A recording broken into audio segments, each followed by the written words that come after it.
खबर उन्नाव से है, जहां रविवार को दिल्ली में इंडिया महागठबंधन की हुई महारैली पर भाजपा ने घेराबंदी शुरू कर दी है। केंद्रीय नेतृत्व में आह्वान पर सोमवार को 9 भाजपा कार्यालय में क्षेत्रीय अध्यक्ष कमलेश मिश्रा ने प्रेस कॉन्फ्रेंस की। बता दें, क्षेत्रीय अध्यक्ष कमलेश मिश्रा ने महारैली पर पलटवार करते हुए कहा कि भ्रष्टाचारियों की रैली थी, गठबंधन तय करे कि अरविंद केजरीवाल की रैली की या शिबू सोरेन के पक्ष में की गई। ये भी बताए कि उनकी पत्नियों को जनता ने चुना है या उनको चुना है। एक सवाल के जवाब में कहा कि पहले एजेंसियों पर कांग्रेस का कब्जा था, अब स्वतंत्र रूप से काम कर रही है। जब जनता का पैसा वापस हो रहा है तो देश की जनता के लिए काम कर रही है, तो पेट में दर्द होना स्वाभाविक है।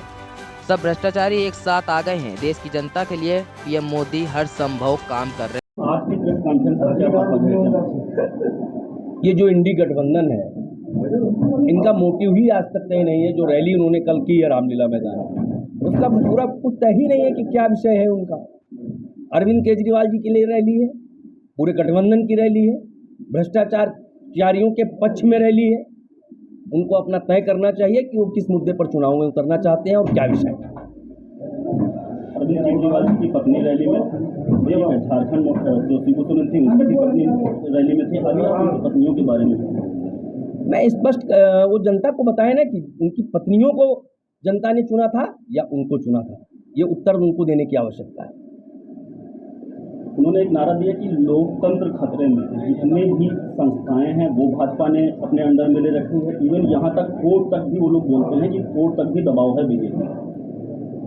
जब इनकी सरकारें थी तो जिस प्रकार की व्यवस्था का अनुपालन करते थे, इन्होंने सभी इन व्यवस्थाओं पर अपना कब्जा कर रखा था। आज जब वह स्वतंत्र रूप से काम कर रही हैं, जब देश की जनता का पैसा वापस आ रहा है, जब देश के लिए, राष्ट्र के लिए और देश की जनता के लिए उन संस्थाओं ने काम करना शुरू किया है, तो उनके पेट में दर्द होना स्वाभाविक है। इंडिया गठबंधन में जितने भी नेता शामिल हैं वो कह रहे हैं कि वो लोकतंत्र को बचाने के लिए एक मंच पर है। आप लोगों की नज़र में वो लोकतंत्र को बचाने के नहीं, अपने परिवार को, अपने आप को बचाने के लिए वह सब एक मंच पर आए हैं। और जिस अपेक्षा के साथ देश की जनता ने हमारे विश्व के सबसे लोकप्रिय नेता माननीय नरेंद्र मोदी जी को प्रधानमंत्री के रूप में चुना है, निश्चित वह अपेक्षाएं सारी पूरी होने वाली हैं और जन कल्याण के लिए जो आवश्यकताएं होंगी वह सारे काम देश के प्रधानमंत्री माननीय नरेंद्र मोदी के नेतृत्व में सरकार कर रही है। मुख्तार के परिजन लगातार आरोप लगा रहे हैं कि उसकी हत्या की गई है, इस पर क्या कहना है?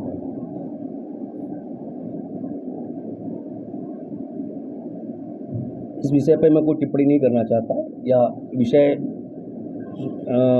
मुझसे संबंधित नहीं है। जी, जो इंडी गठबंधन है और विपक्ष के जो नेता है लगातार आरोप लगाते हैं कि बीजेपी में अगर कोई शामिल हो जाता है तो वो फिर दूसरा भुला हो जाता है और उसके ऊपर जितने भी केसेस वगैरह होते हैं सारे ये उनका आरोप ऐसा है। कई बार उन्होंने, कई बड़े नेताओं ने भी इस चीज़ के लिए बोला है, तो क्या कहेंगे? पूर्णतः निराधार आरोप है। आप लोग उसमें, आप सम्मानित पत्रकार बंधु हैं, आप लोग उसका विश्लेषण कर सकते हैं। कोई किसी से मिलने से, ज्वाइनिंग से, कोई किसी को मिलने किसी भारतीय जनता पार्टी ने किसी भी हिस्ट्री सीटर को अभी तक ज्वाइन नहीं कराया है। भारतीय जनता पार्टी ने अमेरिका ने केजरीवाल का पक्ष लिया है और कहा है कि भारत के लोग कहते हैं कि लोकतंत्र की रक्षा हो, सबके अधिकारियों की सुरक्षा हो। इस पर आप क्या कहेंगे? अंतर्राष्ट्रीय विषय, अमेरिका के बारे में मैं कोई चर्चा नहीं कर सकता, ये अंतर्राष्ट्रीय स्तर का विषय है। लेकिन लोग आप सब, मैं बहुत स्पष्टता के साथ कह रहा हूँ कि आप सब यहाँ पत्रकार बंधु हैं, आप जानते हैं कि लोकतंत्र की रक्षा 2014 के पहले का भारत क्या था और 2014 के बाद का भारत क्या है। आप मीडिया मेरे ऊपर आरोप लगाती रही। मीडिया चौथा स्तंभ है, मीडिया देश का चौथा स्तंभ है।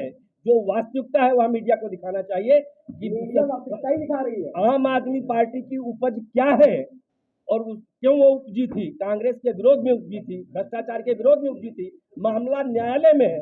न्यायालय अगर किसी को जमानत नहीं दे रहा है, अगर वो दोषी नहीं, तो न्यायालय क्यों जमानत नहीं दे रहा है, या न्यायालय का विषय है। न्यायालय जो निर्णय करता है वह स्वीकार करना चाहिए।